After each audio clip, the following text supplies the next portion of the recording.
So you're thinking about a trip to Mexico. Before you book anything, you're gonna wanna see this.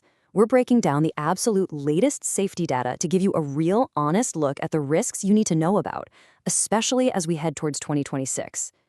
Just let that sink in for a second. The very places you've seen on postcards, the spots you saved on Instagram, some of them are now on a list you never want to see your vacation destination on. It's where that dream trip and a pretty dangerous reality are starting to overlap. And this number right here, this is why we're talking about it. Homicide rates in some of these tourist-heavy areas are 10 to 20 times higher than the global average. We're not talking about a small statistical blip here. This is a massive flashing red light. Okay, so let's pull back the curtain on this dangerous reality. We're going to dive into the hard data, city by city, so you can really understand where the risks are the highest.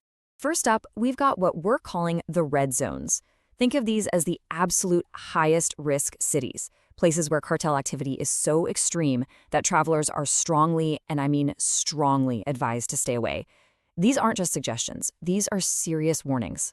Let's kick things off with a name I'm sure you recognize: Acapulco.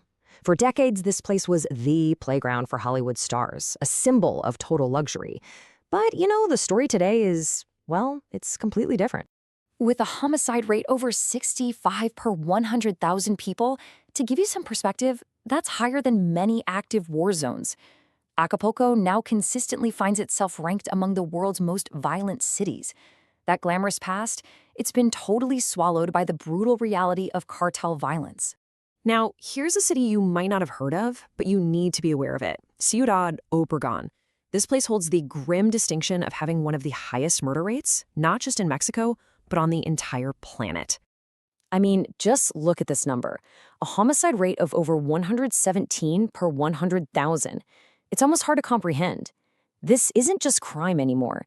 It's an all-out war zone, and it's fueled by non-stop, extreme cartel conflict.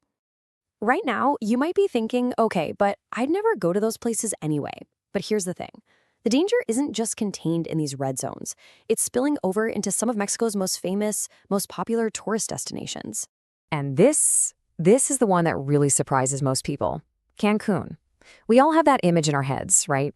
White sandy beaches, all-inclusive resorts. But that beautiful picture doesn't make it immune to the country's bigger security problems.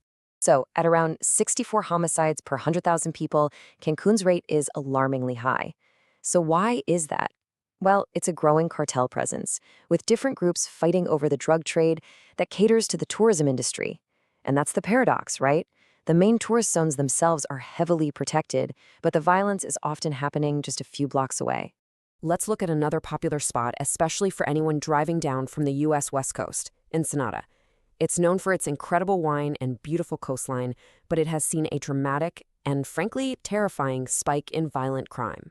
The homicide rate here is just staggering, over 100 per 100,000.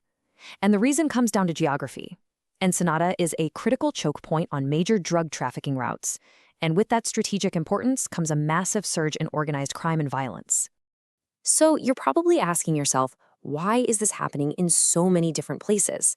To get that, we need to zoom out a bit from the individual cities and really look at the big picture of what's fueling this conflict across the country. This number right here really puts the scale of the problem into sharp focus. Of the 50 most violent cities in the entire world, 20 of them are in Mexico. That's 40%.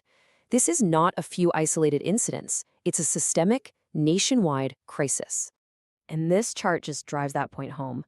Mexico's national homicide average is about 9 times higher than the global average. I mean, the difference you see on this chart is just undeniable. It shows you just how severe this situation has become. So what's the engine behind all these numbers? Well, it's a really vicious cycle. It starts with the insanely profitable drug trafficking business.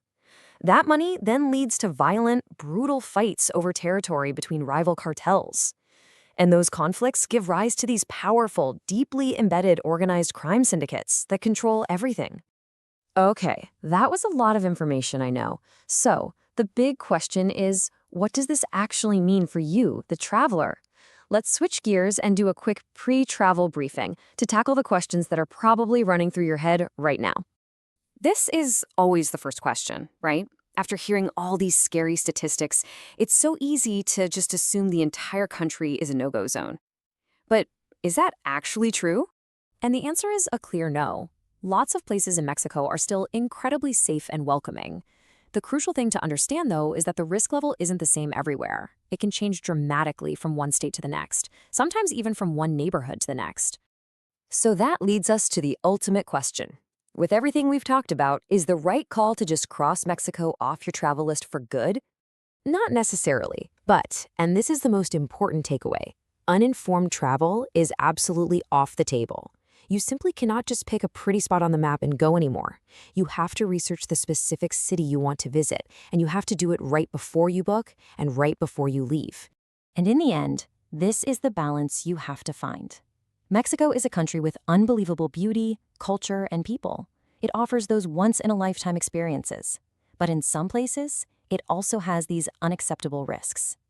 The only thing separating the two is knowledge. Being an informed traveler is what lets you find that amazing experience without accidentally stumbling into a dangerous situation.